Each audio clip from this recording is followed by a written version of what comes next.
مساوات جو ہے، یہ آزادی جو ہے، حریت جو ہے، شورا جو ہے، یہ سب جدید دور کی تلقینات ہیں، دین سے کہ اس کا کوئی ربط نہیں ہے، کوئی ربط نہیں ہے یہ۔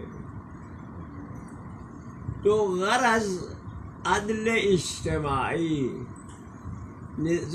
دنیا کا ایک بڑا حصہ کہتا ہے انسان سب کو حقوق ملنے کے لیے بہتر طریقہ ہے کہ انسان ہر شخص کو آزادی دے دے، وہ جہاں سے کما سکتا ہے کمائے، کمائی میں آزادی دے دے، صرف میں آزادی دے دے، وہ عیش آزاد سے کمائے، آزاد سے کھائے،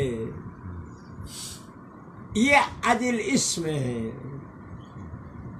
سرمایہ دار کمیونسٹوں کا کہنا ہے نہیں، ہر انسان پر کام کرنا ضروری ہے، اور جو درآمد ہوگی اس سے جو ہے اس کو کتنا ضرورت ہے دے دے، باقی رکھے حکومت کے پاس۔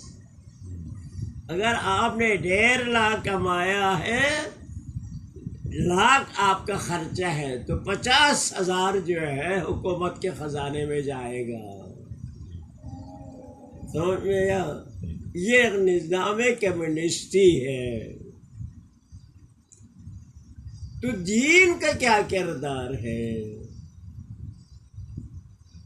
دین کی کردار جو ہے، دین کا 2 تصور ہے دین میں، سمجھے؟ دین میں یعنی یوں کہیں قرآن میں دین کا تصور 2 ہے، اہل ادیان کے پاس 2 ہے۔ ایک نظام ہے، حرام مت کھاؤ، یتیم کے مال مت کھاؤ، سود مت لے لو، زنا مت کرو، چوری مت کرو، اس کو نظام کہتا ہے۔ یہ ایک نظام ہے، لیکن بات یہ ہے یہ نظام جو ہے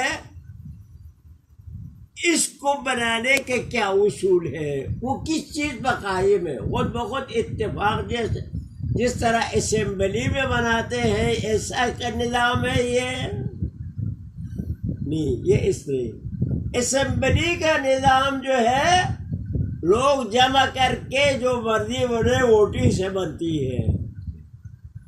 دین جو ہے جس کو بنایا ہے، یہ اصول وہ اللہ نے بنایا ہے، اور کس چیز پر قائم ہے؟ 2 ستون پر۔ سمجھ لیا؟ آپ نے اگر غلطی کی، آپ نے اگر دھوکہ دہی کی، آپ نے سرقت کی، چھپا کے کیا، تو اللہ جانتا ہے۔ آپ اللہ حاضر و ناظر ہے، آپ کے ذہن میں جو سوچا ہے وہ بھی اللہ جانتا ہے۔ سمجھ لیا؟ تو اسلامی نظام جو ہے ایمان باللہ پر قائم ہے۔ ایمان باللہ تنہا کافی نہیں ہے، کیونکہ ابھی اللہ پر ایمان ہے، لوگ دنیا میں ظلم ختم نہیں ہو رہا ہے، مظلومین کو کوئی سزا انصاف نہیں مل رہا ہے، ظالم کو ظلم کا جو ہے جزا نہیں مل رہا ہے۔ تو دوسرا اساس ہر برائی، ہر خرابی، ہر ایمان توڑ، ہر غیر شرف چیز کا حساب ہوگا مرنے کے بعد، اس دنیا سے جانے کے بعد ہر چیز کا حساب ہوگا۔ یہ 2 چیز پر قائم ہے یہ نظام اسلام کا۔ اسلامی نظام ان 2 اساس پر قائم ہے۔